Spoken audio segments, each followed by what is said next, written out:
Eh bien, bonjour à tous. Nous avons le plaisir aujourd'hui d'accueillir sur notre plateau, sur Point de rupture, Pierre-Antoine Plaquevent, écrivain, essayiste, penseur, et qui est taxé de faire partie de cette droite française aujourd'hui qui regarde les choses un peu d'une façon différente.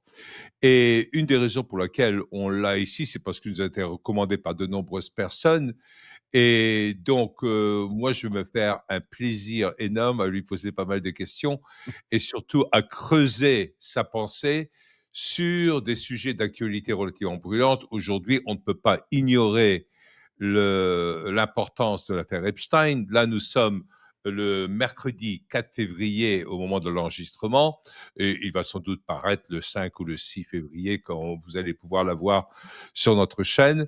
Donc, tout d'abord, je voudrais te dire bonjour Pierre-Antoine et on est ravi de t'avoir ici avec nous. Bonjour John, merci de l'invitation. Ben, je t'en prie. On va commencer avec Epstein. Je sais que je te prends un peu à froid et c'est pas nécessairement les choses dont tu voudrais parler le plus, mais on va aborder d'autres choses. Mais je me dois quand même d'ouvrir tout ceci parce que, outre le côté purement scandaleux de l'affaire, il y a des choses qui font dresser les cheveux, même sur les plus grands complotistes qui puissent exister. Les choses qui sont en train de sortir vont même au-delà du Pizzagate, au-delà de beaucoup d'autres choses. Et il y a vraiment des horreurs qui sont en train de sortir.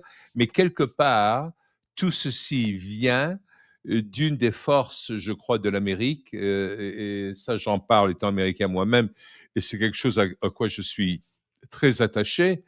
On est attaché à notre Bill of Rights, c'est-à-dire les 10 premiers amendements qui sont tous les droits, dont le premier qui est le droit de la liberté d'expression et qui est accompagné très vite après par le droit de porter arme pour que se soulever, pour organiser des milices, pour se soulever contre un gouvernement qui deviendrait tyrannique. Ça étonne énormément de gens, ce genre de choses, mais ça fait partie de nos traditions et cette complexité et contradiction très américaine, où on a une constitution qui, en fin de compte, est une des rares constitutions négatives au monde. Elle est petite, mais elle est négative dans le sens où elle a été écrite par James Madison surtout pour limiter le pouvoir du gouvernement. Et grâce à ça, il va y avoir des choses qui vont sortir même si les médias sont déjà achetés, même s'il y a des tas de groupes qui peuvent contrôler les choses, aujourd'hui, avec l'internet, avec les journalistes citoyens, etc., on arrive à savoir pas mal de choses. Alors, à froid comme ça, je ne veux pas te mettre dans l'embarras, mais j'aimerais bien avoir quelques réactions de ta part sur l'affaire Epstein d'abord.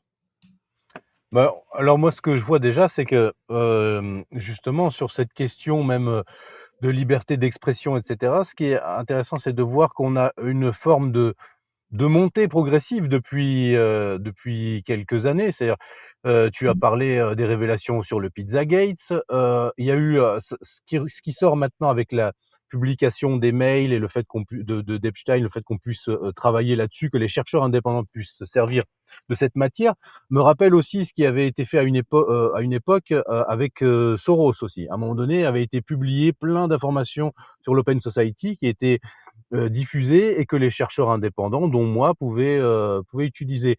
Mais on voit qu'il y a une forme au fur et à mesure, je dirais, le pouvoir est obligé, enfin le pouvoir américain est obligé finalement de lâcher toujours plus à une population qui veut toujours plus connaître la vérité.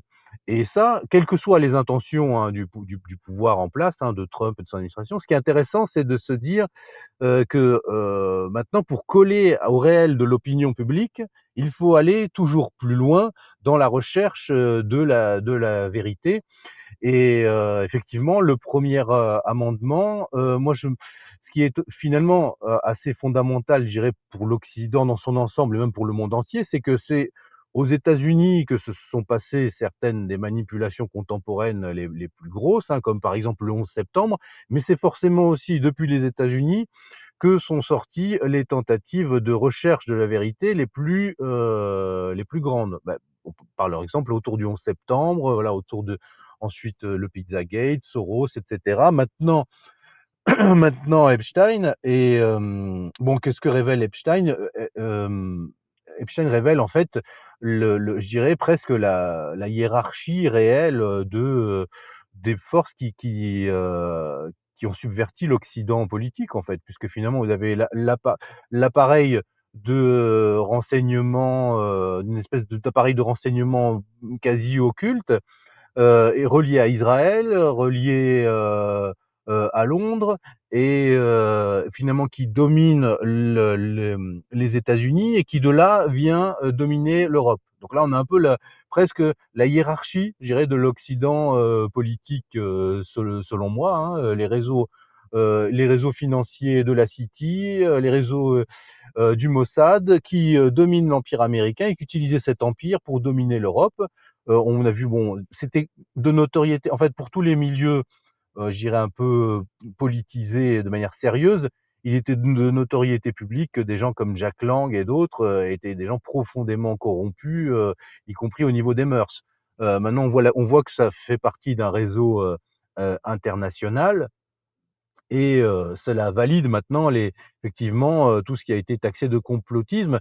Mais je dirais, maintenant, ce qui est taxé, les gens qui utilisent les épithètes comme complotistes, et cetera, me font penser à, je veux dire, sont des gens, c'est l'équivalent du système soviétique sur sa fin. C'est-à-dire, sont des gens qui Mmh. vivent dans une bulle. Ils ont, en fait, ce que contrôlent encore, c'est les médias de masse, mais en fait, ils sont plus tellement de masse tant que ça, puisque maintenant, les médias de réinformation drainent plus de monde.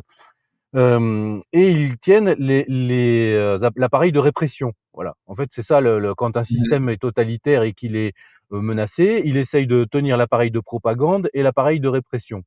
Et vous, effectivement, aux États-Unis, vous avez une force, c'est que vous avez le premier amendement et le droit enfin même le devoir d'être armé Le pour un pouvoir, citoyen. oui. Voilà. Mmh. Et moi, j'ai un peu suivi, hein, même il y a quelques années, je me rappelle quand il y avait les milices américaines qui allaient se coaliser ensemble pour se protéger de l'État fédéral qui voulait confisquer des terres, et cetera. Et il y avait plein d'Américains armés qui arrivaient sur un territoire. Et là, forcément, quand vous avez des hommes armés sur un territoire, eh bien, vous négociez avec ces gens-là.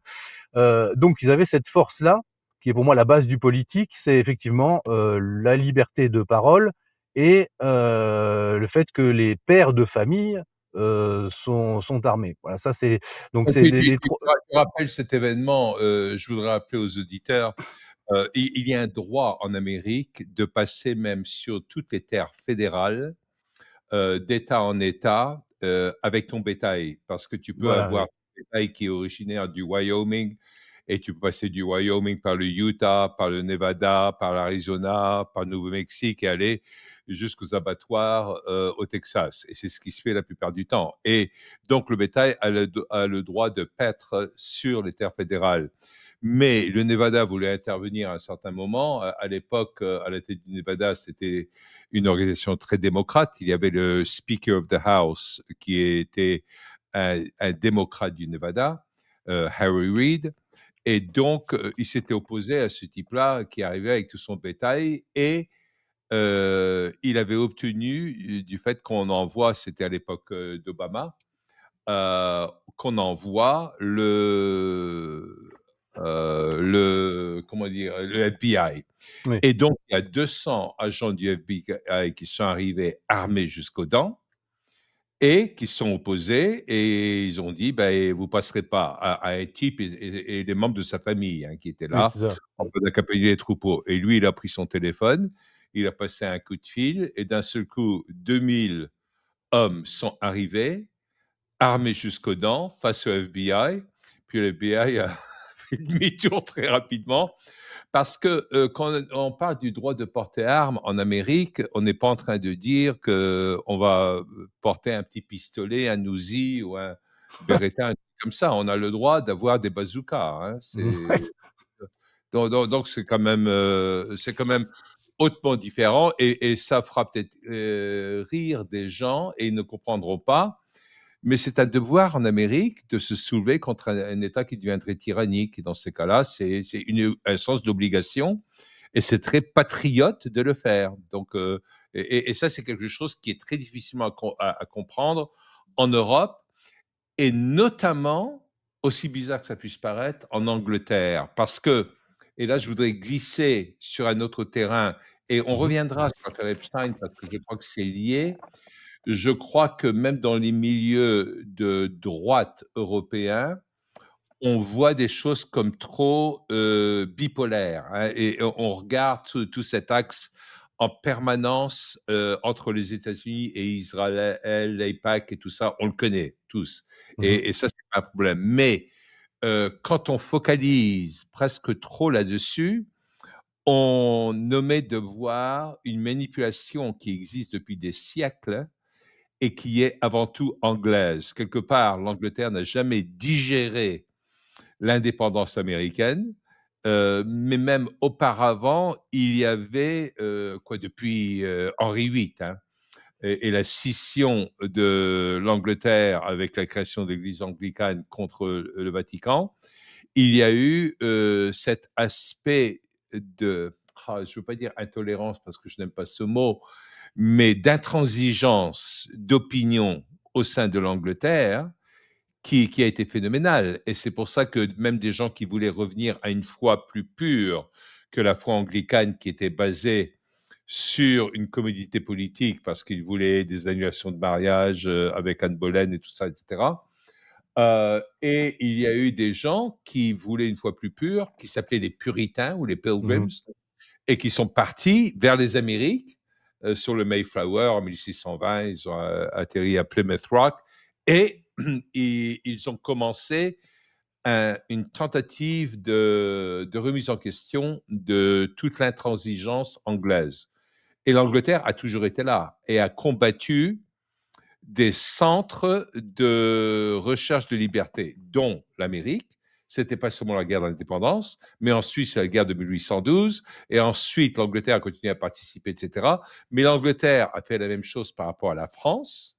Il y a une histoire qui est énorme, et encore plus grand contre la Russie, y compris le financement des guerres russo-japonaises et tout cela, etc. Et aujourd'hui, l'Angleterre est la figure de proue en ce qui concerne le fait de continuer la guerre en Ukraine. Oui, Et donc ça, je voudrais avoir ton opinion un peu là-dessus, parce mais que le problème, on oui, pas assez de ça. le problème, c'est qu'effectivement, et le problème, c'est qu'aussi, pour moi, ce sont, des, comment dire? Là, tu parles, par exemple, d'Angleterre, mais on voit que finalement, ce sont des il y a un parasitage des puissances, européennes et chrétiennes depuis longtemps, qui a commencé effectivement avec l'Angleterre et qui ensuite s'est étendu progressivement, à l'ensemble de l'Occident. Et on voit maintenant qu'on arrive je dirais à l'apex de ce pourrissement, puisque en Angleterre même, ça devient invivable pour les Anglais eux-mêmes. Donc on voit que cette puissance parasitaire se moque complètement en fait, elle détruit l'hôte dans lequel Mmh. elle est. Et on voit qu'aux États-Unis, eh bien là, maintenant, il y a la prise de conscience que ce parasite peut détruire complètement le pays à tous les niveaux, et que donc il faut maintenant il faut se réarmer face à ça, hein, enfin, à tous les niveaux. Et donc effectivement, une des têtes, moi je dirais, si on devait prendre une image justement, parce que au départ c'est la chrétienté, hein, dans son ensemble. La chrétienté, c'est l'Église, c'est le corps mystique du Christ, hein. Bien, on peut dire qu'il y a presque donc un corps à plusieurs organes, mais je pense qu'il y a aussi le corps mystique de l'antéchrist en quelque sorte. Et je pense qu'un Ouais. des organes clés, peut-être la tête ou le cœur, je sais pas, mais c'est la City de Londres.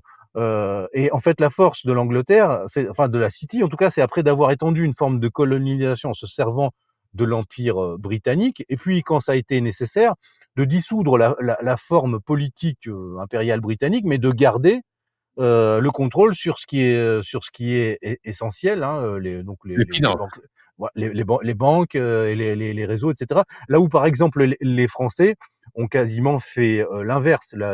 la petite colonisation qu'on a fait à côté de nous, à côté de celle de l'Empire britannique, eh bien, nous, on a vraiment cru à notre projet. On a vraiment construit des routes. Ouais. On a eu du mal après à se décrocher de ces territoires-là.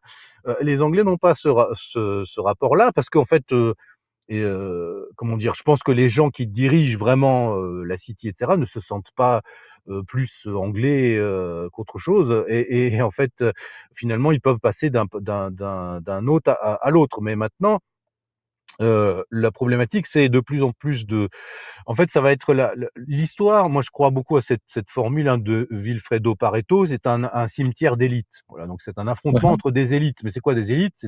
Des, des gens qui ont à la fois le patrimoine matériel, mais aussi le patrimoine spirituel, une vision du monde qui fait qu'ils peuvent en fait avoir une vision pour l'ensemble de la société dans laquelle ils vivent. Donc on a des élites qui s'affrontent et maintenant on a face à ces élites parasitaires, eh bien des élites de différents pays qui comprennent qu'il y a un problème et que même par pur intérêt, on ne peut pas tout laisser à ces gens-là qui risquent de tout détruire. Donc je pense qu'il y a cette idée-là et je pense que c'est pour ça que maintenant des choses comme Epstein, ça peuvent sortir parce que, il y a une vraie volonté, de nettoyer ou en tout cas de mettre à distance, de remettre à sa place un petit peu, ces réseaux. Après on peut dire aussi que peut-être que, on comment dire? On nous lâche quelque chose parce que maintenant, la subversion est allée plus loin et elle est déjà à une autre étape. Parce que c'est un petit peu ça. Moi, quand j'avais étudié les réseaux Soros, je voyais bien qu'on essayait de faire une espèce de méchant à la James Bond à partir de George Soros, mais que Soros lui-même n'était qu'un élément au sein de quelque chose de plus vaste. Donc maintenant, il y a peut-être cette Mhm. tentative-là avec Epstein, la création de boucs émissaires. Vous savez, c'est comme si un peu vous avez une hydre, hein, un monstre à plusieurs têtes, eh bien, on peut trancher une Mhm. tête, la lancer en pâture au public, et puis on continue sous une autre forme, BlackRock et autres. Maintenant, Ouais. le Mhm. système mute aussi. Donc il y a Ah, peut-être cette idée-là, je sais pas. Mais ouais, alors, ce qui est intéressant là-dedans, c'est qu'on retrouve chez Epstein, on peut pas nier tout le côté de perversion sexuelle et tout ça, et oui, cetera. C'est à la base. Mais quand, on examine, l'exemple anglais, on le retrouve également avant Epstein même. mais dans la Le Révolution française, on le retrouve aussi avec le marquis de Sade et autres. En Marquis fait, de Sade, bien on le sûr. Mais retrouve. en Angleterre, c'est très poussé, même récemment. On connaît les habitudes de l'ancien premier ministre Edward Heath, qui avait Mmh, besoin de petits garçons en permanence, et mmh. cetera. James Savile, très proche de la Oui, couronne, oui, bien sûr, oui. même chose. Et il y a je veux pas en faire, une généralisation globale sur chaque Anglais parce que, ça serait injuste. C'est pas que ça fonctionne. Mais il y a quelque chose, pour reprendre les paroles de Shakespeare, de pourri dans cet état de, pas du Danemark dans ce cas-là, mais d'Angleterre, où dans ces élites, il y a un côté, franchement pervers Oui, oui. qui se manifeste et contre lequel s'est insurgé souvent aussi bien l'Écosse que le Pays de Galles, que l'Irlande. Et là, je ne sais pas, c'est chez les Angles et les Saxes où il y a quelque chose de dominant là-dessus et qui, tu as parlé de l'hydre, qui ressurgit une autre tête de nouveau avec toute cette perversité sexuelle. Et est-ce que, peut-être parce que c'est très populaire, parce que c'est très facile à comprendre, mais ça va focaliser tous les regards, là-dessus dans tous les pays. On le voit en France, on le voit dans pas mal de pays sur ce plan-là. Oui, alors après, est-ce que, en France aussi, il y a quelque chose de pourri, profondément pourri, à la tête de la France. Mais, il y a même, je pense, ça va très loin parce que si on a maintenant, des puissances parce qu'après si on passe au plan géopolitique, qu'on a des puissances, finalement, eurasiatiques qui se disent donc, on va dire illibérales et qui se veulent conservatrices, qui font maintenant de la je dirais au niveau de ou pro-vie même, hein. En Russie maintenant il y a vraiment cette volonté de progressivement de passer du système, je dirais, libéral au sens des valeurs ou politiques, hein, je parle pas au niveau de l'économie, mais vers un système, plus conservateur ou pro-vie. Si aux États-Unis maintenant il y a cette volonté aussi, à la fin l'espace à l'échelle du monde qui reste aux forces de subversion ou aux gens qui sont, je dirais, anti-pro-vie, eh bien ça c'est donc l'Union européenne et c'est Mmh. précisément l'Angleterre et la France. Et en fait, si on regarde bien, la France dans sa communication politique, la France macronienne, hein, fait du féminisme, du LGBT, etc. Vraiment un étendard. C'est-à-dire là où la Russie ou l'Amérique de Trump va faire du conservatisme des valeurs son étendard, eh bien la France, voilà, comme l'Angleterre et puis le Canada, hein, qui est toujours sous la domination de la couronne anglaise, hein, vont eux faire du mondialisme et de la subversion leur étendard. Et pourront même dire je dirais aux dégénérés de la planète, ici vous avez un abri. Voilà, ici vous serez en sécurité. Si vous n'êtes plus en sécurité chez le méchant Trump ou chez le méchant Poutine, en France, autrefois on disait heureux comme Dieu en France. Hein, maintenant, ça sera quoi? Heureux comme Satan en France, quoi. Ça va. C'est quand on a vu et pourquoi ils ont fait cette cérémonie occulte Aux Jeux olympiques? aux Jeux Olympiques. C'est Ouais. pour montrer au monde ça. C'est pour montrer au monde, Hein, on est le pays de ça. Et en fait, parce que quand les Jeux Olympiques, c'est ça, hein, c'est les jeux de tous les pays du monde. Et puis, ouais.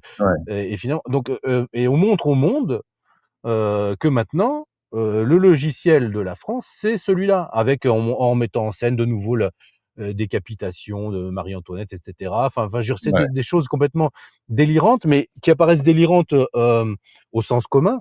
Mais quand on a un projet, voilà, ces gens-là ont un projet, une vision du monde, bah, il faut montrer au monde qu'on est ça.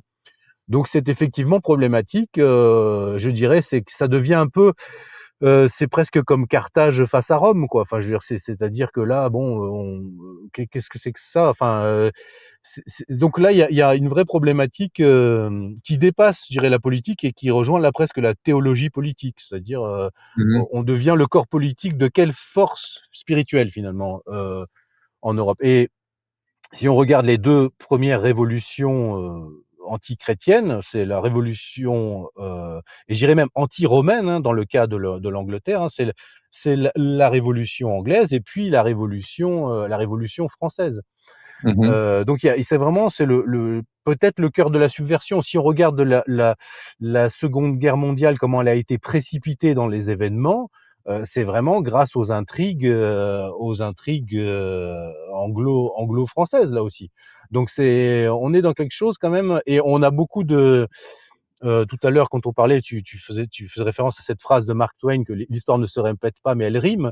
Eh bien, il y a vraiment, là, on ne peut pas ne pas voir, alors qu'on est dans les années 20 du 21e siècle, des rimes avec ce qui s'est passé dans les années 20-30 du siècle précédent.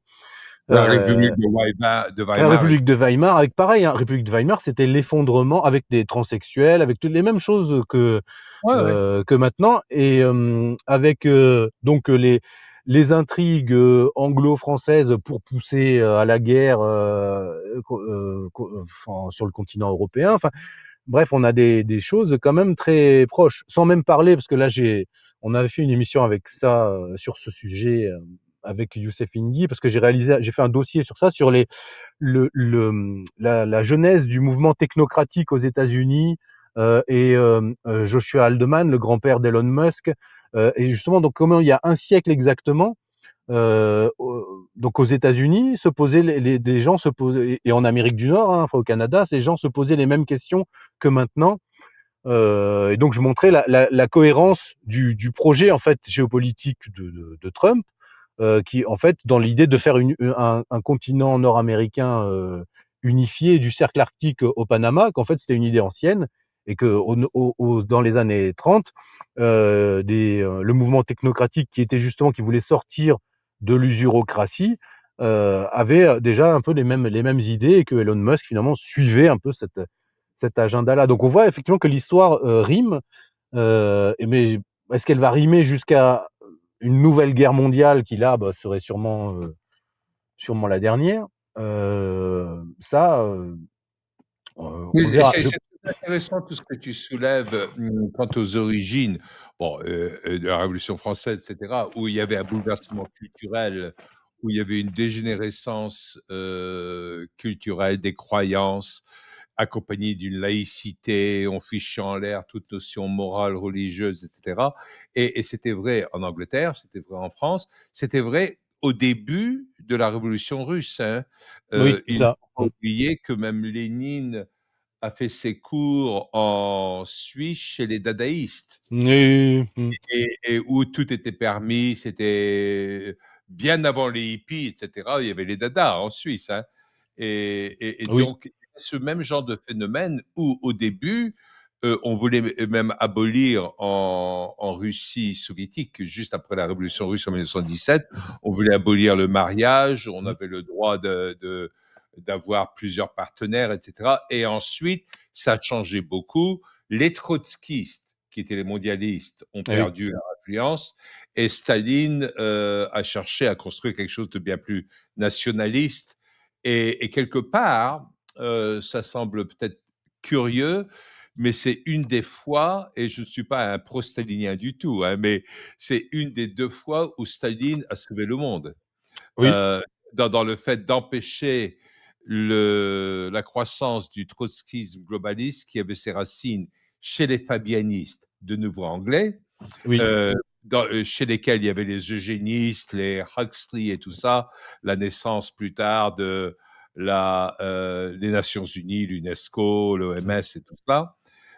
Et donc, il y a toujours eu ce combat culturel de dégénérescence, notamment sexuelle, et qu'on retrouve de nouveau, et qui est lié aux grandes finances, mmh. toujours. Comment est-ce que tu comprends ça? Parce que je sais que tu es une des personnes qui, et ça c'est une très bonne chose, je trouve, qui se penche beaucoup sur la notion de théologie politique. Comment est-ce que tu expliques ça?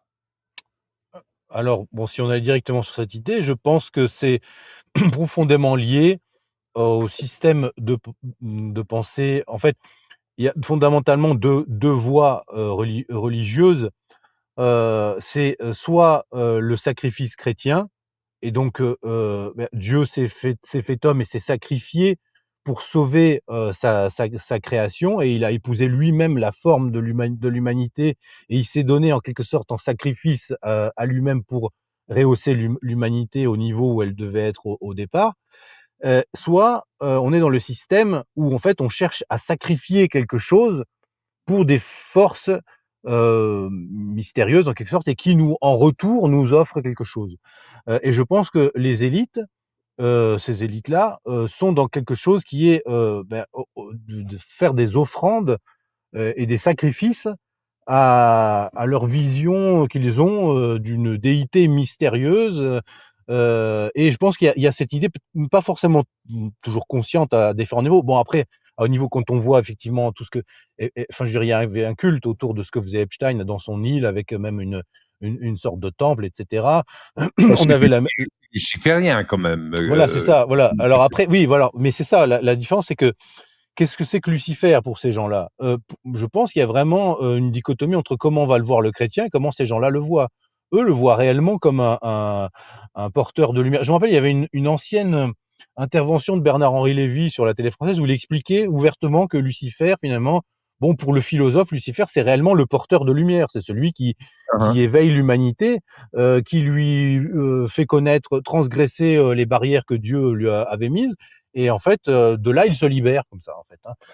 Et bon, ça, c'est le cheminement presque, je dirais, de l'esprit, à travers l'histoire, presque hegelien. C'est on se libère progressivement et on suit comme ça un porteur de lumière mystérieux et je pense qu'il y a un peu cette idée et quand on est en plus, quand on grandit au sein d'élites qui sont déconnectées, de la vie réelle, du travail réel, de la nécessité même de la nécessité du travail de production réel, et bien, on peut vraiment s'imaginer qu'on est, en fait, des sortes de dieux, entourés de hein. gens qui eux ne le sont pas.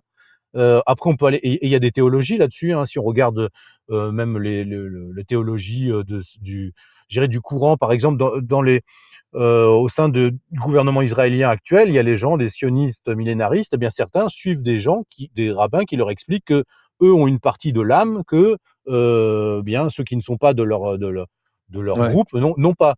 On retrouve la même chose dans la maçonnerie, donc on peut vite construire des systèmes. Donc surtout quand on est dans l'élite, je pense, où on peut se dire, bah, moi, enfin, ça rejoint un peu ce qu'avait dit Macron, dont ça va plus loin que la simple provocation, ou quand il avait dit oui, on croise de tout dans une gare, on peut croiser des gens qui ont réussi ou des gens qui ne sont rien. Voilà, donc dans eux, Ouais. dans leur esprit, il y a ça, c'est-à-dire il y a des humains qui ne sont rien, pas parce que les circonstances de la vie font. Non, c'est que je pense pensent vraiment qu'il y a des humains qui ne valent rien et qui sont en fait des sortes de bipèdes, voilà, humanoïdes, mais qui n'ont pas et d'où l'idée même à la fin de nous remplacer même par des machines, parce que Ouais, finalement, tu sais, parce ça, que ce ça, sont ça- des PNJ et on est des PNJ, quoi. Voilà, C'est c'est ça, voilà, exactement. D'ailleurs, c'est une mentalité qui a suinté, parce que même ce terme finalement de PNJ, là, un peu, beaucoup de gens l'utilisent maintenant, mais en fait, les élites font toujours une société un peu à leur image. Et en fait, maintenant, l'individualisme mortifère occidental, il y a cette idée-là un peu. C'est-à-dire que chacun pense qu'il est le joueur du jeu et que les autres sont un peu les personnages non joueurs. Et en fait, ça c'est problématique parce que c'est quelque chose de tendu à la société entière. Pour moi, ça explique aussi, cet individualisme explique beaucoup aussi le fait, la chute de la natalité, en plus de tous les phénomènes, je dirais même de contraception, même induite, par toutes sortes de mécanismes dont j'ai parlé dans le livre, notamment Globalisme et dépopulation. Mais il y a aussi cet état d'esprit où en fait chacun est un peu une sorte de dieu qui doit s'auto-réaliser, et les autres sont presque, ils font partie du décor un peu. Donc, mais chez les élites, ça, c'est à mon avis poussé de manière telle que effectivement sacrifier des gens. Enfin, ils vivent je Mmh. pense, dans un espace-temps qui est pas le nôtre et qu'on a du mal à concevoir. Et donc, eux nous voient, mais il faut être réaliste. Quand nous, par exemple, on voit, par exemple, je sais pas si on va, je sais pas moi, si on voit des Roms ou si on va dans un pays en Inde où on voit des gens très très pauvres, on se sent très différent de ces gens. On a même l'impression que vraiment on est. Mais je pense que dans les élites, ils nous voient comme ça. Ils nous voient vraiment. On est très différent d'eux. Pour eux, on n'est pas vraiment, on n'est pas complètement humain. Et donc je pense qu'il y a cette idée que finalement, et avec l'idée que donc plus le sacrifice est élevé, et là ça rejoint, je pense même l'aspect autour de la maltraitance des enfants et à la fin même du sacrifice d'enfants et autres, c'est que plus le sacrifice est élevé, et ça c'est ce qui existait à l'époque du culte de Baal et autres, Mmh. chose contre comment dire, les Hébreux luttaient contre ça, les prophètes essayaient de lutter contre ça, parce que c'était presque la religiosité normale de tout un tas de populations dont les élites avaient instauré que finalement il faut faire des sacrifices, Mmh. à la déité. Et bon, et encore une fois, ce qu'on a vu lors des Jeux Olympiques montre que, enfin, et puis il y a pas que les Jeux Olympiques, il y a eu, je sais plus à quel événement, c'était aussi en C'est Angleterre, où ils et avaient non, mais construit une sorte de taureau géant aussi.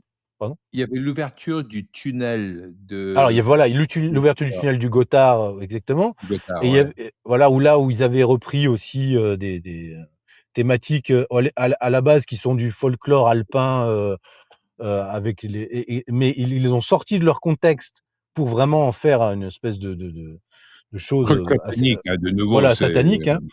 Et il y a eu aussi, je sais plus quel jeu c'était, en Angleterre aussi, où il y avait un événement comme ça. C'était pas des Jeux Olympiques, c'était autre chose, mais des jeux aussi internationaux, où là, ils ont construit une sorte de taureau géant, pareil, qui était vraiment comme, enfin, ça faisait penser à quelque chose au d'assez, Veau d'Or. un veau d'or, clairement, avec des sortes de femmes habillées en prêtresses autour, enfin un Ouais, délire, quoi. Et donc régulièrement, on peut comparer ça, par contre, si on veut comparer à l'époque aux Jeux olympiques, de l'ouverture des Jeux olympiques de Sotchi, par exemple, qui était là, ouais, qui était, enfin, si on compare l'ouverture des Jeux olympiques de Sotchi juste avant d'ailleurs le déclenchement du Maïdan, donc c'est comme si le diable occidental avait été excité par cette chose-là et qu'il avait fallu une réponse immédiate. Et si on compare ça avec les Jeux olympiques à Paris, bon voilà, on voit les deux modèles de civilisation hein, qui se confrontent. Donc je pense qu'il y a quelque chose de très profond là-dedans, qui a à voir avec ça, avec cette idée de sacrifice, en fait, hein, et de Est-ce qu'il n'y a pas du côté des élites, une volonté d'équité avec le divin? C'est-à-dire de se prendre pour des dieux eux-mêmes, hein? Et est-ce que la justification, tu as mentionné Baal, dans l'Ancien Testament, qui était le mal, le diable et tout cela, et cetera. D'ailleurs, quand tu l'as dit, j'ai pensé au fait que, Jeffrey Epstein a un compte à la JP Morgan, et le nom du compte, c'est Baal. oui, Et c'est amusant, quoi. Ça peut pas être un hasard, c'est pas un concours de circonstances. bah, Mais c'est comme dans le fils Kouchner qui a acheté le 666, boulevard de Manhattan, donc bon, c'est quand même bizarre. sur la 5e avenue, oui, oui. Voilà, oui. Mmh. C'est Mmh, enfin, oui, et voilà, Jared Kushner, ouais, ouais, absolument. Ce que je voulais soulever, c'est qu'il y a, toute une interprétation talmudique et il y a une focalisation là-dessus, sur le fait que le nom même d'Israël, veut dire celui qui lutte avec Dieu. oui, Et donc pour pouvoir lutter avec Dieu, ben, on se met dans une position quasi d'égale à Dieu. oui. Et dans ce cas-là, est-ce que les gens qui se permettent de lutter avec Dieu, est-ce qu'ils vont pas avoir un mépris naturel pour ceux qui se soumettent à Dieu?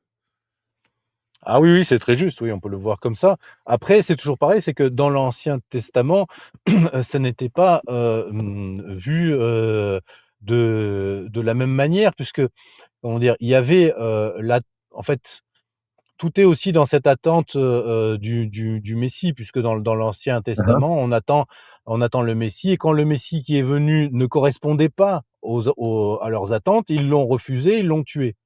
Donc il y a une forme de dynamique comme ça, qui se répercute presque d'âge en âge, c'est que quand ça ne correspond pas à ce qu'ils veulent, eh bien, justement, ils font un sacrifice. Ouais.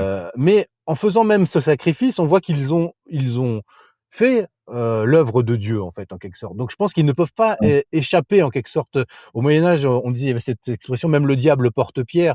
Eh bien, ils peuvent pas, en Mmh. fait, je pense qu'ils font quand même, la fonction, de Dieu, mais malgré eux, en quelque sorte.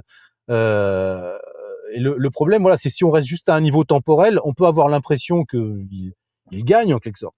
Mais, heu, mais en fait, au niveau spirituel, ils perdent et ils permettent presque de faire le tri entre ceux qui suivent ceux qui sont du Christ et ceux qui sont, de Moloch. Mais alors, tu disais lutter avec Dieu ou vouloir être l'égal de Dieu, mais le paradoxe, c'est que la seule manière de, en quelque sorte, redevenir divin, eh bien, c'est de suivre le christianisme, puisque Ouais. dans le christianisme, Dieu se fait homme pour que l'homme redevienne Dieu, en fait. Puisque, Dieu, le Fils est Pour lui-même, qu'ils reconnaissent l'âme qui est un attachement au divin. Mmh. voilà, mais en fait, ça va même plus loin que ça, parce qu'il y a une forme de déification, du chrétien, au travers de la vie, Mmh. sacramentelle. Donc en fait, l'aboutissement de ça, ce sont les saints, certains saints dont, saint Séraphin de Sarov, par exemple, qui a été vu, lumineux. C'est-à-dire avec déjà dans cette vie même, un corps glorieux. Donc en fait, la seule manière, en fait, en quelque sorte, de sortir presque de sa condition mortelle, c'est réellement, de suivre le christianisme. Et ces gens-là empruntent une autre voie, qui est en fait la voie qui a perdu Adam au départ, puisque pourquoi Adam et Ève ont pris le fruit défendu? Parce qu'ils ont pris, et pourquoi ils ont été punis pour ça? Parce qu'ils ont voulu prendre un court-circuit, en fait. Ils ont voulu court-circuiter Dieu. Alors qu'en fait, si on regarde, ils auraient progressivement, eu accès à l'ensemble de la connaissance, mais en étant en synergie avec Dieu. Et en fait, ces gens-là reproduisent presque, je dirais, de génération en génération, le péché, originel par leur volonté, dès maintenant, d'accéder à ce qui n'est pas, permis d'accéder et de refuser la voie humble, de la déification qui passe par le christianisme. Voilà. Après, voilà, après le christianisme lui-même s'est scindé en différentes. Là, ce que je donne, c'est un peu une vision plus, je dirais, orthodoxe du christianisme Ouais. et qui est peut-être Mmh. pas celle, des évangéliques ou même des catholiques. Mais, je pense que pour moi, c'est assez central parce que plus on va arriver vers la et je pense qu'il y a un autre aspect, sans rentrer dans les les peurs, je dirais, millénaristes, mais plus on se rapproche du jubilé des 2000 ans de la mission terrestre du Christ, donc autour de 2030-2033, plus je pense les forces mondialistes et antichrétiennes s'agitent et veulent Mmh. réaliser leur projet post-chrétien. Et pour montrer au monde, ouais, on n'a pas besoin du Christ. C'est pour ça qu'ils ont cette obsession, agenda 2030, etc. Parce que pour eux, entre 2030 et 2050, doit s'ouvrir une période qui est la période, en gros, de la réalisation de leur ordre mondial post-chrétien. Et là, c'est Mmh. en train d'être grippé par la résistance, d'abord de la Russie et puis maintenant de l'Amérique. Donc en fait, il y a cette problématique-là. Euh, et il y aura peut-être un autre aspect sur lequel j'aimerais peut-être insister, c'est par exemple si on regarde en fait, pour revenir à des considérations plus géopolitiques, si on regarde quelque chose comme l'Amérique de Trump, on peut se dire mais alors c'est bien ou c'est pas bien? Et en fait, la problématique je dirais en géopolitique réaliste, c'est que un même objet géopolitique peut avoir plusieurs états à la fois en quelque sorte. Et donc, sur certains aspects, ça peut être bien, et sur d'autres, ça peut être même mauvais. Par exemple, pour un Européen, certaines choses peuvent être bien, sur d'autres peuvent être mauvaises.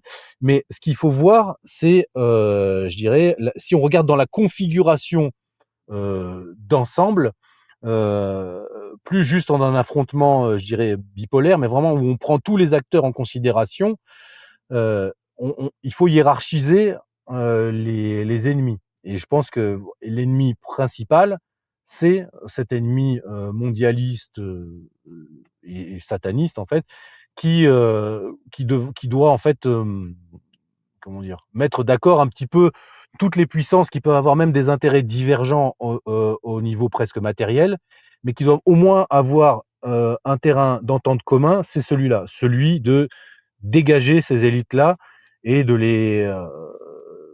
voilà, enfin de les contenir, de les faire, oui, de les contenir, parce que c'est ça le rôle d'un État. Mmh mh. Mmh mh. D'accord, oui, oui. Oui, c'est très intéressant comme analyse et est-ce que tu vois une influence directe du conservatisme de valeurs, là je dis bien de conservatisme de valeurs, qui existe en Russie et qui existe aux États-Unis dans l'Amérique trumpienne ou trumpiste, ça dépend, de l'adjectif qu'on veut Oui. attribuer, sur, l'Europe? C'est-à-dire l'influence sur l'Europe. Parce que je crois que, même si au niveau des gouvernements, il y a une grande résistance à l'Amérique et à la Russie, de nouveau, la plus grande résistance est anglaise, Ah oui, même alors, plus grande que l'Union mais là, européenne. oui, mais là, au niveau, parce que moi, je distingue vraiment le niveau politique de la population quand même. Parce que si tu Ah oui, regardes, oui, par bien exemple, sûr, bien sûr. voilà, donc par exemple, la résistance au niveau de la population, on voit qu'elle existe maintenant, enfin, en France et même en Angleterre. Avec la volonté pour les Anglais, ils ont cette volonté, enfin, il y a eu toutes les manifestations gigantesques, enfin, il y a quand même cette résistance, de la population. Et en France, il y a par exemple sur le niveau des valeurs, il y a des choses intéressantes. Par exemple, il y a eu ce film qui a été fait sur l'histoire du Sacré-Cœur, et cetera, en Oui. France, et qui a, alors que ça est boycotté par la gauche, mais justement l'effet Streisand qui a fait que plein de gens sont allés le voir. Et en fait, on voit qu'en France, alors qu'on pourrait penser qu'on est un pays décadent même au niveau de la population, en fait, il existe un fort socle anthropologique, je dirais, encore normal, mais qui effectivement, eh bien, en fait, en France, on a un pouvoir politique qui fait l'inverse de ce que devrait faire le politique, c'est-à-dire il essaye de contenir ce qui est normal et vraiment, et de le réduire, de le réduire. Alors que Mmh mh. le pouvoir politique traditionnel chrétien, lui, il essaye de contenir ce qui est subversif et ce qui existera Mmh. malheureusement toujours, hein, puisque le péché existe, mais il essaye de le contenir. Eux, ils essayent de contenir ce qui est normal en France. Mais ça existe toujours. Et des éléments comme le succès de ce film montrent que, en fait, les gens, ou le fait que les baptêmes chez les jeunes gens. Moi, je vois beaucoup ça. Je vois beaucoup Ouais. chez les Ouais. chez les jeunes. Ça, c'est intéressant. Les jeunes sont très polarisés. C'est-à-dire, il y a soit les jeunes complètement nihilistes, soit les jeunes qui en fait ont compris et en fait comprennent très vite et s'informent très vite avec Internet, et ça fait je dirais comme, enfin le plus connu aux États-Unis, ce serait Nick Fuentes, mais en fait il y a plein de jeunes de cette génération-là Oui.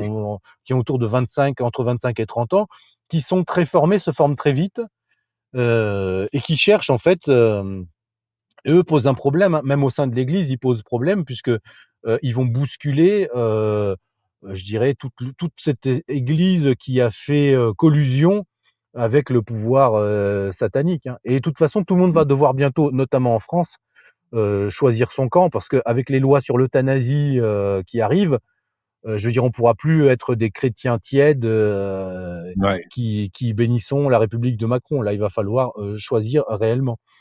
Donc je pense que c'est pour ça que les années qui viennent seront à la fois des années de persécution, de lutte, mais aussi de peut-être de libération. Donc Mmh. Et est-ce que tu vois tout ça passer par, un souverainisme, par, un accent de nouveau sur les États westphaliens ou, un retour à ce que l'Europe devait être, c'est-à-dire, rien de plus qu'un marché commun et pas une entité politique, ou est-ce que l'Europe va conserver cette image de l'Europe, de l'Union européenne? Heu, Quel avenir est-ce que tu vois, dans l'Europe et dans les pays européens? alors moi, bah, puisque tu parlais de l'Angleterre, de l'Église anglicane, et cetera, au 19e siècle, il y avait le, cardinal Newman qui était devenu, qui était un anglican qui était devenu, catholique, qui a écrit qui a fait des homélies sur l'Antéchrist. Et dans ses homélies, il explique à son époque, c'est à l'époque où, il explique que, pour les pères de l'Église, une des choses que fera politiquement l'Antéchrist, c'est reconstituer l'Empire romain sans la chrétienté. Et donc il dit: «Comment ne pas voir que Napoléon, ça ressemble déjà à quelque chose comme ça?» Mais il explique, on ne sait pas si Napoléon est déjà, l'Antéchrist, puisque justement dans le christianisme, l'histoire rime en quelque sorte, puisqu'il y a Ouais. des antéchrists à toutes les époques, et à la fin, il y en aura un final. Et le cardinal Newman dit: «Bon, ben, en tout cas, Napoléon coche beaucoup de cases», et ce qui a été, finalement, ce qui a empêché Napoléon, et en fait, Napoléon, qu'est-ce qu'il voulait faire? Il voulait faire une unité, de l'Europe sur les valeurs de la Révolution française, mais on va dire, modifiées, avec une forme de césarisme, mais où le politique était au-dessus de la religion, et où quand même c'était je dirais la France maçonnique dominait l'Europe. Bon, ça, c'est la Sainte Alliance, hein, qui a mis fin à ce projet-là. Au Napoléon du avait dit: «La révolution, c'est moi». Voilà, voilà, c'est ça. Et en ce sens-là, il y a quelque chose, bah, d'antéchristique, hein, et puis dans le fait de se couronner soi-même, et cetera. Ouais. Bon, au 20e siècle, c'est Hitler qui a retenté le projet. Et là, à nouveau, eh bien, c'est ce projet d'unité européenne, là, sur une idée, racialiste, et cetera. Mais quand on creuse, on voit que derrière le nazisme, il y avait aussi un ésotérisme, hein, et il y avait en fait l'ariosophie, qui était une déviation de la théosophie britannique, Ouais. et qui avait finalement été adaptée à l'idée de race des seigneurs, à l'idée germanique, en fait. Là où les théosophes britanniques étaient dans l'idée que c'est une Avec élite. Pardon. l'écologie, hein, toute Voilà, la avec philosophie. l'écologie, et cetera, l'écologie profonde, la même chose, l'eugénisme, et cetera. D'ailleurs, il y a un débat intéressant dont je parle dans le livre «Globalisme et dépopulation», c'est il y a exactement un siècle presque, hein, au début des années 30, il y a eu le débat entre, Huxley et les eugénistes, anglo-saxons, avec les eugénistes, nationaux-socialistes. Hein, Et hein. en fait, où les eugénistes, en fait, britanniques disaient: «Non, non, il faut pas un eugénisme racialiste national. Il faut, pour élever le niveau de l'humanité, il faut un eugénisme, global, avec une fédération mondiale du genre humain», et cetera. Donc on voit qu'il y avait, cet affrontement-là Mmh. au sein de cette vision. Bref, et donc, Hitler, lui, a tenté, bon, cette unification continentale, elle a été, brisée et empêchée, et maintenant, à nouveau, là, ce sont les nouveaux, enfin ceux de notre époque, hein, donc les Macron, et cetera, qui tentent de nouveau, l'unité continentale. Toujours, d'ailleurs, ça se finit toujours de la même manière, c'est qu'à un moment donné, il faut faire la guerre contre la Russie, et c'est toujours, et en fait, ça finit toujours l'Europe continentale cette tentative est brisée par l'alliance entre la Russie et la puissance dominante thalassocratique de l'époque. Donc là Mmh. maintenant, donc on peut penser que là, ce qui va se passer, c'est pour ça que ça se tend vraiment entre l'Europe et même les États-Unis, c'est que là, à nouveau, l'Europe va être prise et est prise en fait en étau entre la Russie et poutinienne et le Trumpisme. Et donc, qu'est-ce que ça va donner naissance à quoi? C'est là un peu l'inconnu. Est-ce que moi, je pense que, enfin, le scénario le pire, en quelque sorte, ça c'est un renforcement du totalitarisme euro-mondialiste. Euh, L'option peut-être du moindre mal, ça serait effectivement une déconstruction de l'Union européenne et puis la France qui reprend sa place, puisque finalement l'ADN géopolitique même de la France, c'est de lutter contre les tentatives d'unification continentale, puisque la France est toujours opposée à ça. Et donc c'est peut-être ça. Après, ça peut être, oui, un espèce de scénario. Tout va dépendre en fait de,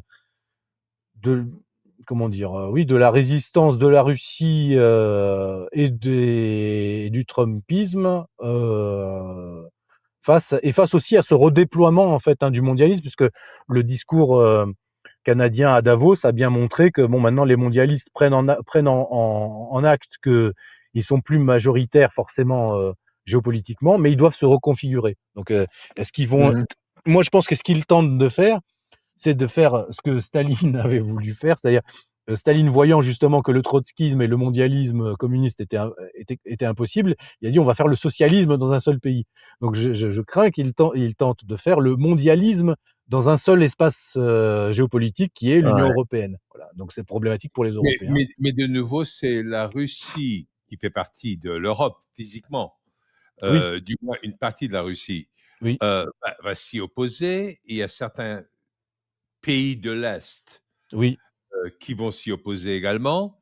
De nouveau, l'histoire rime parce que à exactement. l'époque napoléonienne, les Rothschild qui avaient financé les deux côtés de la guerre se léchaient les babines et voyaient déjà l'existence d'une Europe qu'ils allaient pouvoir contrôler financièrement. Ils l'avaient dit, hein, c'était au congrès de Vienne, c'était exactement la volonté d'une Europe unie qui était fatiguée par les guerres napoléoniennes, qui était prête à se plier surtout et à abandonner leur liberté. Ils n'avaient pas écouté Thomas Jefferson qui disait que le prix de la liberté, c'est la vigilance éternelle, et ils allaient perdre toute leur identité au profit d'une technocratie déjà à l'époque, et le seul qui s'était opposé à ça, c'était le tsar Alexandre Ier, qui a dit niet à tout ça, et donc les Rothschild ne lui ont jamais pardonné, et donc ensuite il y a eu une préparation de la guerre des Rothschild par le biais de Jacob Schiff, ensuite même aux États-Unis,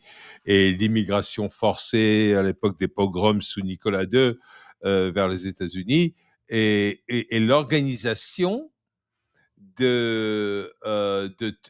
par la formation de tous les juifs russes qui arrivaient en Amérique, et ça c'est par le biais de Jacob Schiff que ça se faisait, leur organisation, leur formation au Talmud, aux finances et à l'organisation d'émeutes sociales. Oui. Et ça, c'est très intéressant. Alors, est-ce qu'il va y avoir le même genre de salut de l'Europe dans le fait où la Russie ne va pas le permettre, et la Russie n'est pas un ennemi dans ce cas-là, mais au contraire, ça sera peut-être une entité salutaire pour le reste de l'Europe, ou peut-être l'Amérique de Trump.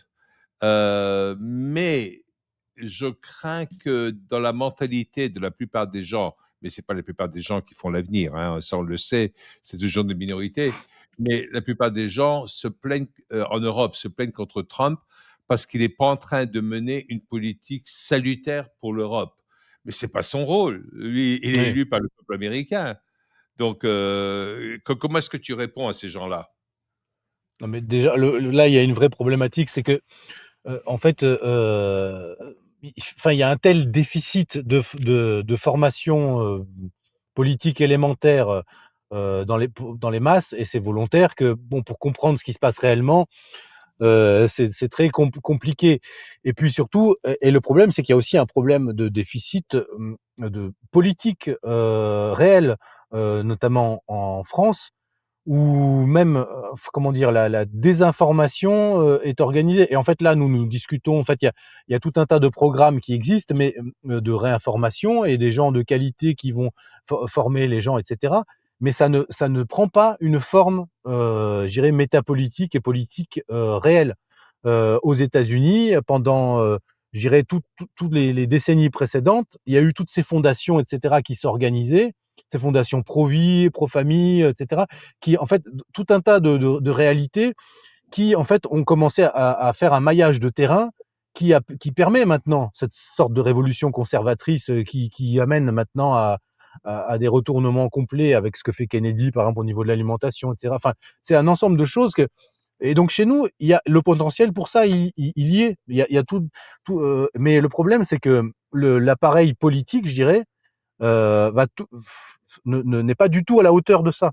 Et moi, ce que je crains, c'est qu'on est peut-être à l'échelle 2027, etc., ou enfin une espèce de polarisation entre une droite, euh, une droite qui sera pas au niveau, une espèce de, je dirais, de vichisme sioniste, voilà, pour dire simple, c'est-à-dire des gens qui vont arriver là parce que bon, bah, c'est un peu une espèce de personnel de collaboration avec lequel peut-être les Américains devront faire parce qu'il y a personne d'autre, et ils installeront peut-être ces gens-là, mais ils seront pas au niveau. Et en fait, il y aura la dialectique entre ces gens-là qui sont complètement pro-israéliens en France, avec un décalage avec ce qui se passe aux États-Unis, où maintenant ça commence à être remis en cause, et la gauche, comme tu parlais, les méthodes de type Jacob Schiff qui vont jusqu'à Soros, hein, parce que c'est la même chose, hein, c'est toujours la même Ouais, ouais, bien méthodologie, sûr. et qui va être la gauche radicale qui va utiliser l'immigration et qui va dire regardez, voilà, et ça va être la même chose qu'aux États-Unis avec une droite pro-israélienne anti-musulmane, et puis une gauche anti-israélienne pro-immigration, pro-musulmane, et une sorte de dialectique qui va s'installer, puisque bon, les mondialistes, hein, c'est les maîtres de la dialectique, comme tu disais, bah, Ouais. ils ont financé les uns et les autres pour ensuite eux-mêmes se placer en alternative aux deux. Là, ça sera la même chose. C'est au bout les deux vont être alimentés. Je veux dire, c'est ce que moi je constate déjà. Tu sais, quand j'ai écrit mon premier livre sur Soros, là, j'ai vu tout de suite un peu tous les conservateurs, etc., qui s'intéressaient à ça. Mais pour pouvoir, je dirais, aller dans leur réseau et même passer, même, je dirais, même maintenant sur CNews, etc., il faut valider Israël. C'est-à-dire, il faut valider, même pas Israël, il faut valider Netanyahou, la politique à Gaza. Donc, il faut vraiment être presque plus jusqu'au boutiste que les Israéliens eux-mêmes, puisqu'il Ouais. y a beaucoup d'Israéliens qui sont contre ce qui se passe. Anti-Netanyahou, bien sûr. Anti-Netanyahou, voilà. Donc ça, il faut. Donc en fait, et on est dans cette. Et la problématique, ça va être celle-là, surtout en France, hein. Et pourquoi ça va être ça? Bon, pour moi, c'est assez simple, c'est que si ça, comment dire, la situation au Moyen-Orient, elle est ce qu'elle est, et elle est fondamentalement instable. Le deuxième pays où il y a le plus de juifs après Israël, eh bien c'est les États-Unis. Et après les États-Unis, c'est la France. Donc si aux États-Unis, ça devient compliqué pour le lobby pro-israélien pour eux, eh bien, ils vont se replier sur la France. Et à mon avis, c'est un peu le projet qui est en cours. Et donc, et ils savent très bien, bon là, les problèmes. C'est pour ça qu'on voit en France tous des gens qui ont promu tout SOS Racisme, etc. Les copains de Jack Lang, hein, et donc et du réseau Epstein et compagnie, hein, qui ont promu SOS Racisme et la montée du sentiment anti-français en France au sein des populations immigrées, qui maintenant se greffent au sentiment de rejet de l'immigration de la part de la population des Français de souche. Donc c'est très simple pour eux. Enfin, ils ont une longueur d'avance, et je dirais, dans leur perspective, ils ont raison de l'avoir, hein. Si en face, il y a que des idiots, tant pis pour les idiots. La problématique, elle est là pour nous, je dirais, pour le peuple réel, le peuple normal, et puis je dirais les élites populaires réelles normales. Donc, et on va arriver dans une configuration qui, selon moi, est, oui, assez problématique pour ça. Tu sais, pendant la Seconde Guerre mondiale, il y avait collaborationniste connu, un écrivain qui s'appelait Pierre Drieux-La Rochelle. Il avait écrit un livre qui s'appelait Les chiens de paille. Et en fait, il disait, ça s'appelle Les chiens de paille en rapport au sacrifice justement que font comment dire, enfin qu'on fait en Chine où on sacrifie des chiens de paille à la place des sacrifices humains. Ouais, Bref, à ouais. l'époque confucéenne, etc. Et en fait, il disait les groupes politiques sont comme des chiens de paille pour les gens, pour les élites en fait. Et lui, il s'était retrouvé engagé dans la collaboration, mais il voyait bien les limites. Et en fait, il montrait dans ce livre, Les chiens de paille, en fait, comment la France était divisée entre des groupes les gaullistes, les collaborationnistes, les communistes, etc., qui s'affrontaient en interne au sein d'une forme de guerre civile, mais qui étaient reliés à la guerre civile mondiale et où chacun était relié à une forme d'international. Alors les communistes, bah, forcément à l'international communiste et à l'époque à la Russie. Les gaullistes essayaient de s'appuyer sur l'Angleterre, mais en même temps lutter en interne. Et donc ils montraient toute cette configuration. Et j'ai peur que la France, notamment, soit dans cette configuration où elle retombe après l'espèce de, comment dire, de parenthèse gaullienne, on retombe maintenant dans une forme de scénario un peu de confrontation comme ça, de guerre, si ce n'est civile, de Intestine. guerre politique. Voilà, de guerre intestine politique, bah, à l'image de ce qu'il y a peut-être aux États-Unis, sauf qu'aux États-Unis, j'ai l'impression qu'il y a quand même comment dire, une droite un peu plus organisée. Donc voilà. Alors peut-être que les événements vont réveiller des choses aussi en France, hein, parce que moi je crois à ça aussi. Hein, des fois, les Ouais. événements Mais réveillent des écoute, forces. aux États-Unis aussi, on commence à désespérer parce qu'on voyait l'État profond s'ancrer de plus en plus et d'un seul coup, Trump a parlé MAGA Voilà. et il faut avouer que, à cause des mesures que Trump a prises, il y a plein de choses qui sont devenues possibles aux États-Unis. Mais Oui, il est devenu la voix de la majorité silencieuse, quoi. C'est oui. en Amérique. Et parce que la plupart des Américains, euh, ça c'est quelque chose que peut-être les gens ne savent pas, c'est que l'Américain moyen vote moins que Hmm. dans beaucoup d'autres pays. Alors les gens disent, ben, il ne s'intéresse pas à la politique. Non, il ne fait pas confiance, a Oui, oui. priori. Bon, chez nous Il y a aussi, hein, l'absentéisme, enfin, Ça a est énorme, quoi. augmenté.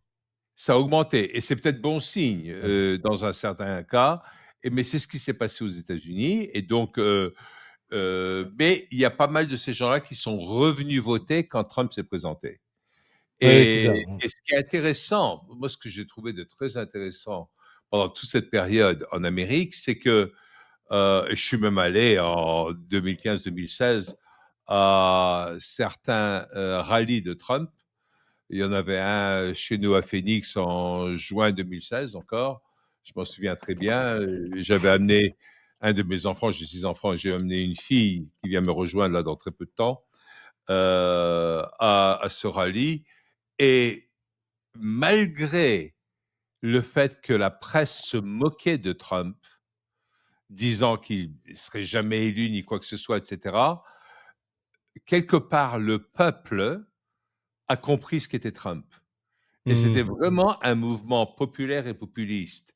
Et c'était très, très intéressant parce que il y avait dans les rallyes, et je partage ça avec toi parce que la plupart des gens ne parlent pas de ça et les gens ont besoin d'entendre ça. Dans les rallyes où il y avait 15 000, 20 000, 25 000 personnes selon les salles, selon les arènes et tout cela, il y avait une ambiance qui était extraordinaire, sans regarder tout ça, mais c'était un retour aux valeurs fondamentales américaines. Une femme pouvait laisser son sac à main sur son siège, aller aux toilettes, sans craindre que quelqu'un lui pique.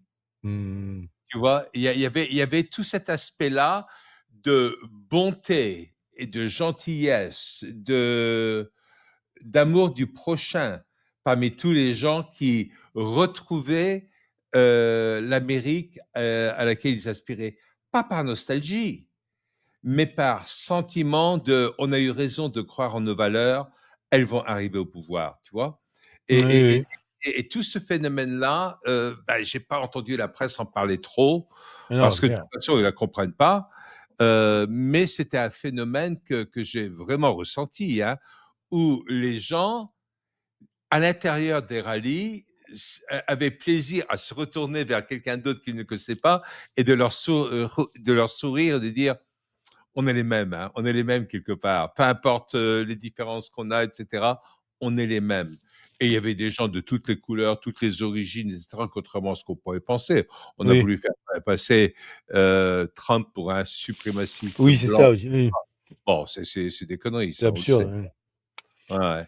Et Et, et et moi aussi donc, pour oui, moi, j'ai espoir quant à la France sur ce plan-là, parce que à partir du moment où il y a une partie du peuple qui commence à oui, penser les choses d'une façon, à se les communiquer entre eux, tu vois, à t'écouter quand tu viens parler sur notre plateforme, ou des gens qui vont aller sur ta plateforme pour suivre tout ce que tu fais et qui vont suivre d'autres personnes, c'est à ces moments-là, à défaut d'autres termes, que viendra un homme providentiel, tu vois, oui, oui, et qui pourra mener le pays vers le bien. Parce que euh, la plupart des gens n'ont pas la force pour aller de l'avant sans pouvoir se mettre derrière un homme providentiel, hein. Même à l'époque gaulienne, oui, euh, oui, on pouvait être gaulliste que parce que c'était une période gaulienne, hein. mais c'est ça.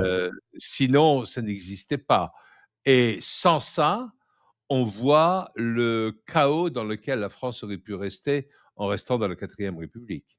Oui, oui, et on voit mais ce que tu dis là, ces moments de je dirais presque de oui, de reprise de sens un peu comme ça communautaire, moi je pense qu'on l'a vécu quand c'était les manifestations, contre le mariage pour tous. Là, il y avait cette quand il y avait cette un peu cette ambiance-là et aussi pendant les gilets jaunes. Oui, Pendant les oui, gilets oui. jaunes, il y avait vraiment cette ambiance-là et c'est pour ça que ça a été réprimé durement, hein, et parce que là, ça commençait à les déborder et là mais pour rejoindre par contre la problématique politique, c'est que moi, pendant les gilets jaunes, moi j'ai participé aux deux, à la manif pour tous et puis plus tard aux gilets jaunes. On était un certain nombre de gens de droite, pro-vie, etc., à participer aux gilets jaunes et à dire aux gens de la manifestation Manif pour tous, maintenant, vous devez relancer la Manif pour tous au même moment qu'il y a les gilets jaunes. Parce que déjà, ça va redonner une coloration plus conservatrice à ce mouvement qui commence à être aspiré attiré vers l'extrême gauche qui travaille avec le pouvoir. Et en plus, ça va créer un effet de masse qui va vraiment mettre en difficulté le régime. Eh bien, ils n'ont pas voulu. C'est pas le moment. Ils ont dit ah oui, ça serait intéressant, mais ils n'ont pas activé ça. Et ça, c'est la Ouais. problématique, je dirais, pour moi, de la droite en France, c'est que, je suis désolé, mais elle manque de courage réel. C'est-à-dire, mais pour moi, ça, c'est lié même à l'histoire.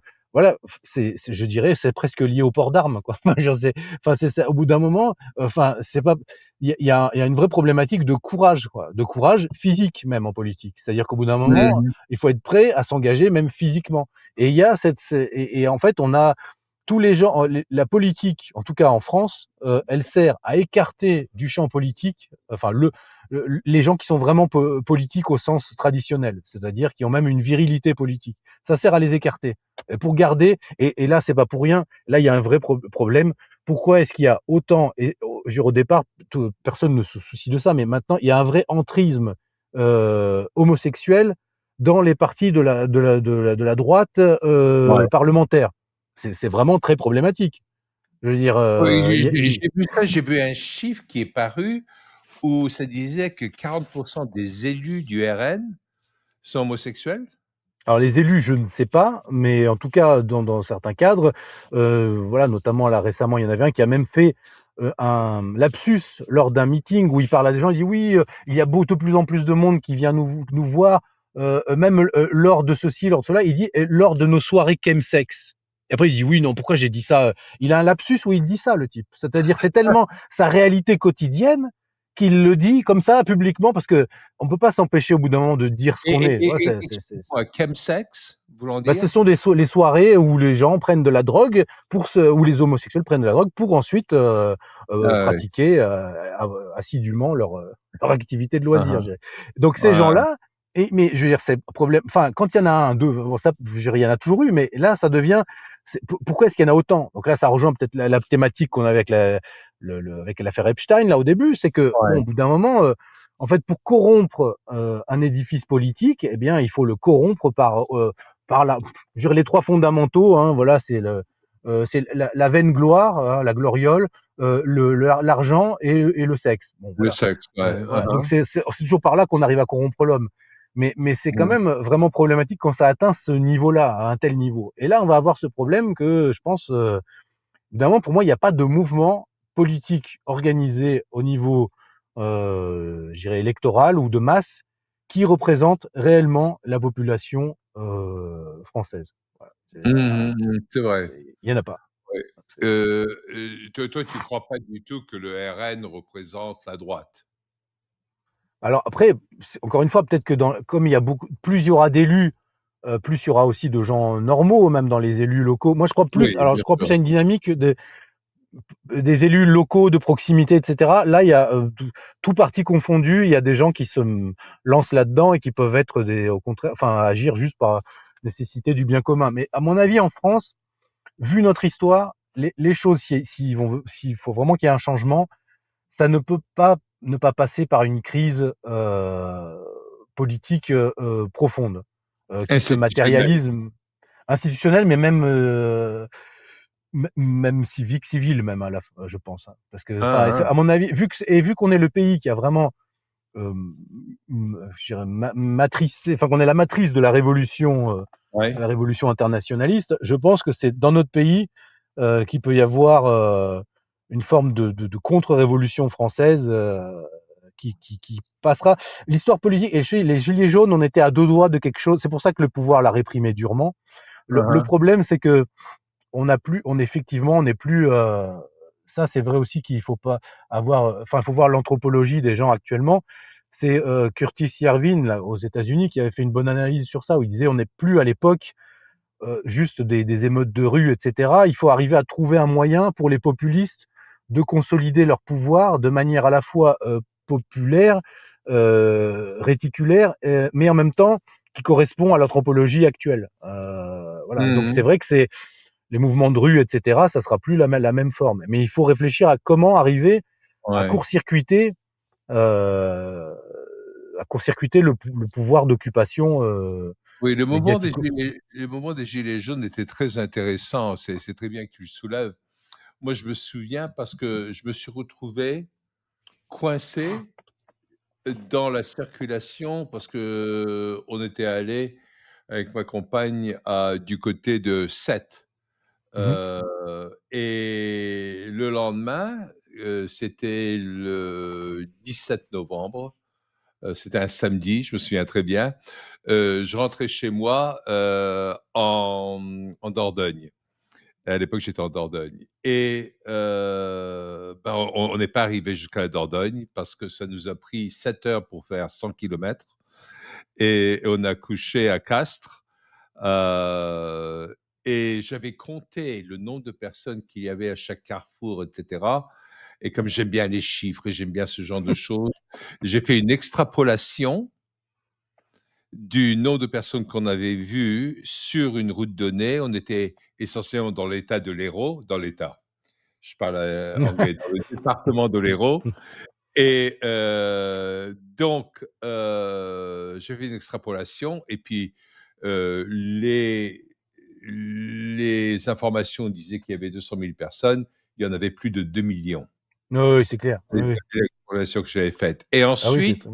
je me suis amusé à m'arrêter souvent sur des ronds-points pour discuter avec des gens et j'étais épaté par la profondeur de la connaissance. Ensuite, on allait dans des cafés pour discuter avec des gilets jaunes, etc., de leur connaissance des structures financières internationales, Oui, etc. C'était phénoménal. oui, C'était oui, oui. pas du tout euh, comme c'était présenté dans les actualités, que c'était les bouseux, quoi. Oui, oui. C'était très intéressant de discuter avec tous ces gens-là.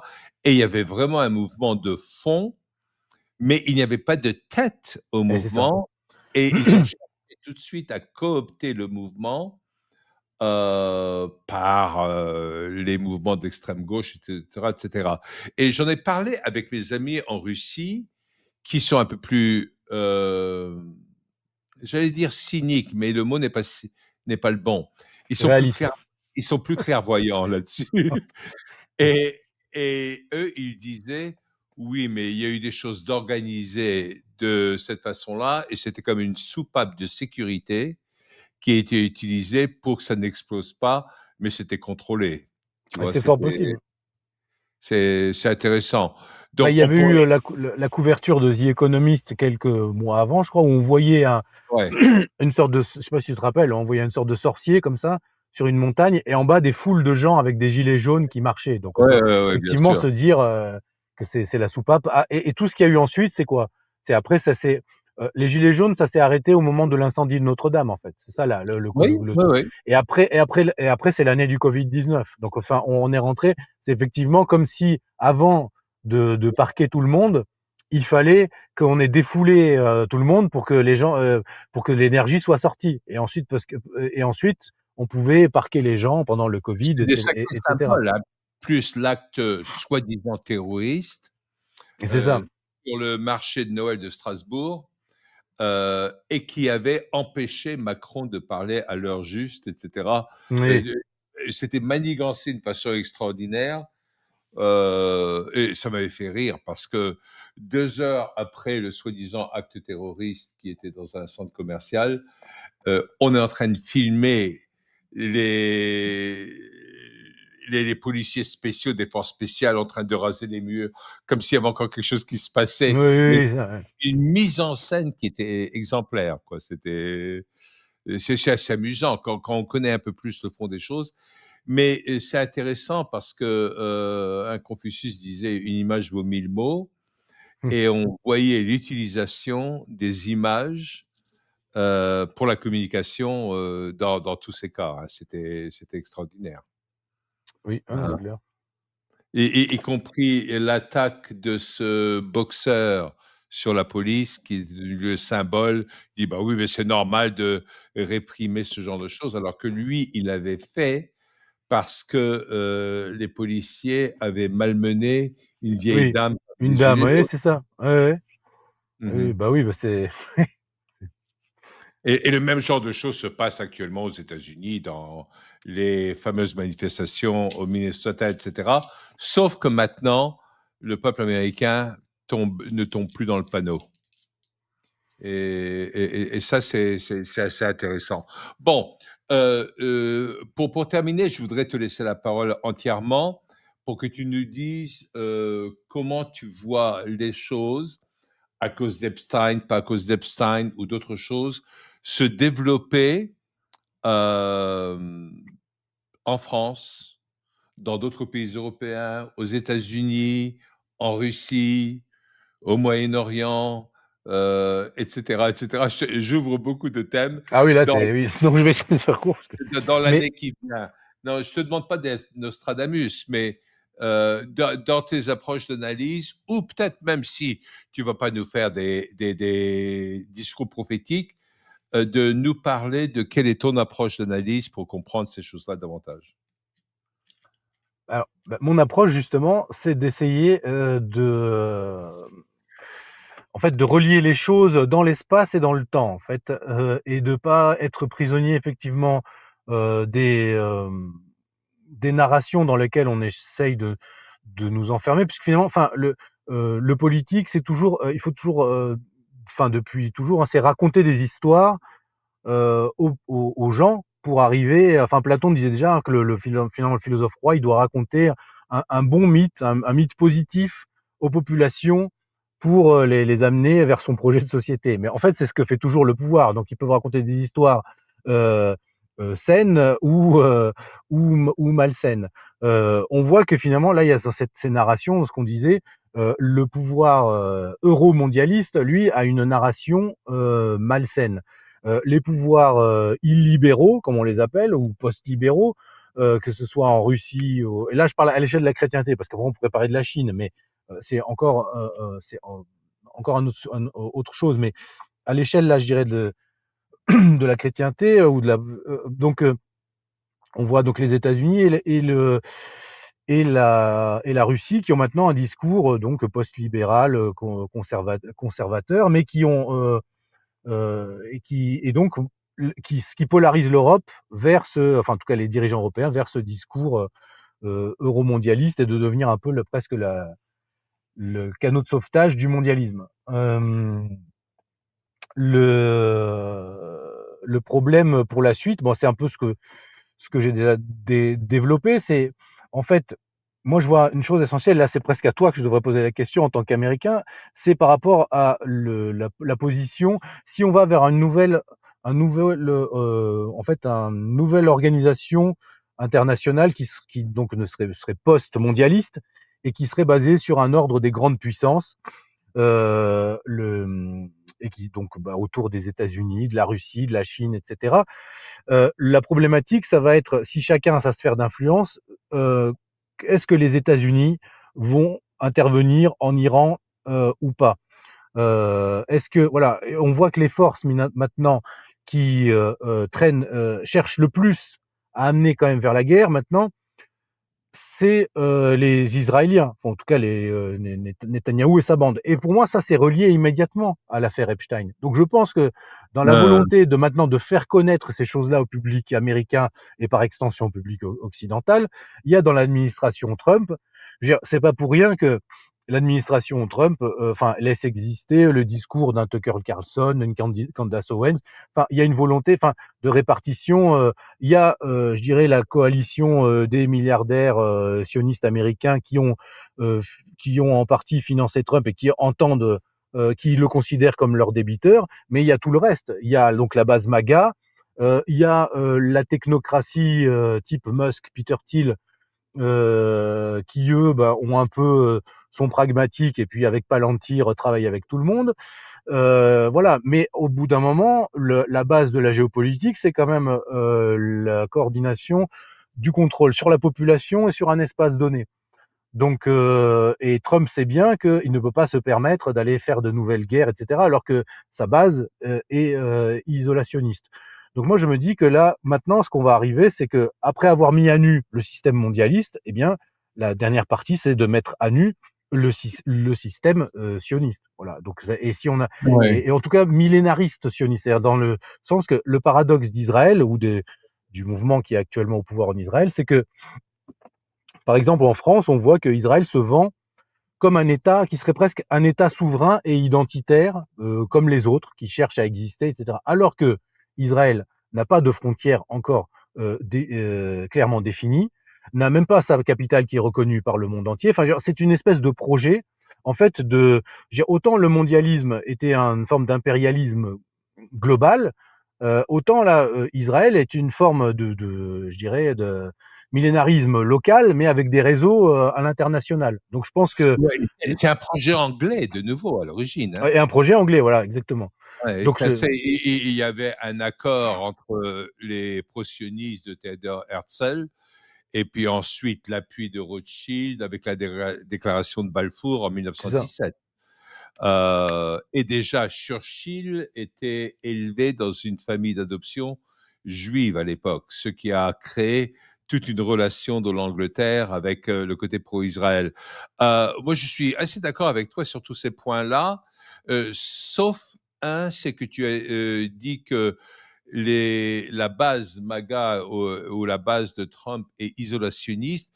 Je ne pense pas qu'elle soit isolationniste, elle est anti-guerre. Oui, Euh, dans ce sens-là, mais j'entendais isolationnisme, oui. voilà, mais elle n'est pas isolationniste du tout, elle est vraiment anti-guerre. Et j'ai fait un live il y a quelques jours où j'ai parlé de la véritable guerre autour de l'Iran n'est pas entre les États-Unis et l'Iran, c'est pas une guerre potentielle là. La véritable guerre, c'est entre l'Amérique de Trump et Israël, l'Amérique de Trump et Netanyahou, l'Amérique de Trump et les néocons et les va-t-en-guerre américains, c'est là où est la véritable guerre. Et alors, Et comment tu oui, expliques que les réseaux, par exemple, les relais, heu, je dirais du trumpisme politique en France, ce sont souvent des pro-israéliens, voire des sionistes eux-mêmes. Donc il y a un peu une problématique. C'est Est-ce que j'ai le droit de le dire ouvertement? Ah bah, c'est ton émission, c'est pas tu fais ce que Ça tu veux. s'appelle de l'argent. Ça s'appelle d'où est-ce que j'obtiens mes financements. Oui, Voilà. Alors, c'est pas systématique. Il y en a qui vont être assez forts pour obtenir de l'argent, et cetera, donc qui vont être pro-sionistes parce que l'argent vient et il coule d'organisations, sionistes américaines vers certaines organisations de droite en France. Puis il y en a d'autres qui se rattachent parce que bah, c'est bon de s'attacher par opportunisme politique éventuel. C'est la stratégie, aussi simple que ça. Et il y a d'autres personnes qui y croient également. Donc, je ne veux pas caser tout oui, le oui. monde dans, dans, Mais ce que dans je veux ce dire, c'est que genre. c'est problématique par rapport à tout ce qu'on a évoqué avant. C'est-à-dire, Moi, si on veut moi, qu'il y ait une révolution conservatrice en France, comme il y a eu aux États-Unis, euh, il faut s'appuyer sur d'autres forces que ces gens-là. Parce que ces gens-là sont une branche pourrie. Voilà, en gros, pour les Américains. oui, C'est juste ça que je vois. sans doute, mais je crois qu'à certains moments, par opportunisme, ils comprendront qu'il faut se rallier quand même à une cause qui va être plus grande Oui, qu'eux-mêmes. Si tu veux, il y a beaucoup de gens qui comprennent pas les écarts qu'il y a au sein de MAGA, pourquoi il y a des Nick Fuentes, des Tucker Carlson, des Candace Owens, etc. Et de l'autre côté, il y a Trump. Comment est-ce que ça peut coexister tout ça? Ben, c'est simple. Trump a besoin de c'est Tucker ça. Carlson, de Nick Et oui. Fuentes, Candace Mhm. Owens pour tirer la tendance vers l'idéologie. Mais ce qui permet à Tucker Carlson, Candace Owens et Nick Fuentes de s'exprimer, c'est le pragmatisme de Trump Mhm. qui a permis à Elon Musk de redonner la liberté de parole avec Twitter, X et tout ça, etc. Donc, il faut qu'il y ait un équilibre entre l'idéologie qui va tirer dans un certain sens et le pragmatisme stratégique, managérial, qui va être celui que Trump est obligé d'appliquer. Tu vois? Mhm. Tout à fait. Entièrement Donc, d'accord. je crois que c'est comme ça qu'il Oui, faut le oui. comprendre. Mhm. Mmh. Ben, écoute, moi j'étais ravi de cette conversation, Pierre-Antoine. Il faudra qu'on refasse ça, Ah oui, avec grand plaisir. Oui. maintenant qu'on a appris à se connaître davantage. Ensuite, on pourra faire des choses sur des sujets bien plus pointus Oui. Mhm. où, j'aimerais, entendre des tas de tes impressions sur, par exemple, l'entretien que tu as fait avec Dugin, qui a répondu d'une façon très intéressante, où il a parlé des 3 grandes tendances qui Oui, existent, et c'est ça. cetera. Mhm. C'était passionnant, mais je crois que j'aimerais bien que tu reviennes là-dessus, de comment tu vois, la Russie, par exemple. Il y a Oui. d'autres thèmes qu'on va cerner, on va chercher à axer davantage là-dessus. De nouveau, je te remercie pour tout ceci. Est-ce que tu peux nous dire où les gens peuvent te suivre? On voit qu'il y a la pierre-antoine-plaquevent.substack.com Oui. et c'est là où ils peuvent te suivre le plus Oui. facilement. Le Et plus facilement, c'est là. est-ce que tu veux mettre en avant certains de tes livres également? Bah, en fait, j'ai écrit, 4 livres, hein. Le 1er, c'était Soros et la société ouverte métapolitique du globalisme, dans lequel je reliais Soros à l'ensemble, justement, un peu de tout ce qu'on a évoqué, hein, de l'histoire de la finance mondialiste et cetera et comme à la fois en fait, moi, ce que j'aime bien, c'est dans mes livres, chaque fois partir de choses très heu, concrètes dans la praxis politique et remonter le fil jusqu'à l'organisationnel et enfin jusqu'à à l'idéologique et même aux métaphysiques qui structurent le politique, voilà. Donc le premier livre sur Soros et ses réseaux et le mondialisme. Le deuxième, Globalisme des populations, où là je montre, vraiment j'ai fait une étude assez poussée sur, bah, comment le mondialisme utilise la biopolitique et tous les outils, eugénistes, mais adaptés même, hein, dans notre société contemporaine au tel point on ne les identifie même plus comme des outils eugénistes. Le troisième livre, c'est un livre plus purement géopolitique qui s'appelle Société ouverte contre Eurasie, où là je reprends un peu les fondamentaux comme Mackinder, etc. Et comment en fait les mondialistes conçoivent le système international et comment ils essayent de maintenir les équilibres en leur faveur. Et là encore, fais des enquêtes qui sont pas trop montrées, hein, sur, par exemple, on parle souvent de Mackinder dans les milieux géopoliticiens, mais on ne montre pas que Mackinder était lié à la société fabienne et à tous ces groupes-là d'influence britannique. Donc c'est pas pour rien qu'il a eu aussi sa pensée a aussi influencé beaucoup les leaders britanniques. Et enfin, le dernier livre que j'ai coécrit avec Youssef Indy, Israël à la guerre mondiale des religions, géopolitique et millénarisme, où là, je montre l'idéologie qui sous-tend l'actuelle administration en place en Israël, et je fais le lien avec en fait l'histoire religieuse en fait du sionisme et avec le projet de reconstruction du temple de Jérusalem, qui est en fait leur projet géopolitique, avec cette idée que Israël pour eux doit devenir plus qu'une puissance locale, mais une sorte de Vatican en fait, d'un Mmh. nouvel ordre mondial religieux en fait. Mmh. OK. Bon, bah, écoutez, très bien. Ce que je vais vous demander tous à nos chers auditeurs, c'est de laisser des commentaires, parce que je voudrais savoir, dans les commentaires, quels sont le ou les points principaux qui ont été évoqués par Pierre-Antoine Plaquevent, lors de notre conversation, qui vous ont peut-être ouvert l'esprit sur d'autres aspects et que vous voudrez revéhiculer envers d'autres personnes, ou peut-être qu'ils ont tout simplement confirmé ce que vous présupposiez déjà. Mais ce serait intéressant qu'on sache quels sont les points qui vous ont touché le plus et qui vous ont plu le plus, en fin de compte. Donc, merci de nous avoir écoutés.